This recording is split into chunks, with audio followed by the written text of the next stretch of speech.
How do you identify yourself? How do others identify you? Perception. It's a tricky thing. Every day we pass strangers, and those interactions are boiled down to the simplest terms. For example, you see a stranger, you don't know them, but the details you'll remember are very basic. Gender, hair color, eye color, clothing, age, and race. We take in information so quickly it forces us to categorize people at a glance, and that glance can often be wrong. My brother often gets mistaken for being Mexican because my family is half Greek, and my boyfriend often gets that he only looks white despite the fact that he is half Mexican. I myself never gave race a thought when I met him because I also naively assumed that he was simply white. This situation can be called white passing. Racial passing occurs when a person classified as a member of one racial group is also accepted as a member of a different racial group.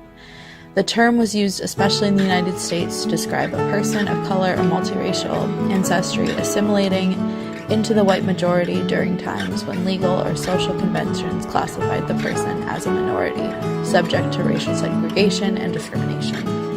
Today, this passing is more about disconnecting a person from their racial identity. For example, with some mixed-race children, one of their parents' traits end up showing more predominantly, so people erase their other racial identities. Alright, let's see. So when I was about, I can't even remember now, 12, 13 or something, there was one day my brother kind of got his license and we were all driving back. It was me, my brother, my aunt and my uncle who are around our age. We got pulled over because my brother was going about 8 over. And then they were checking everybody's ID. I didn't have one at the time because I was just too young. And then the cop asked me if I was actually kidnapped. And he thought, because he was like, well, you don't look like you fit in here. Are you okay? Do we need to get anybody else for you?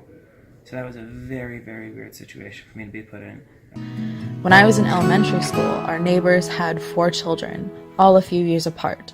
Their mom would pick them up from school in her minivan every day, and one day another parent approached her to ask if she had any more room in her nanny service, at which point she explained that the children were actually her own.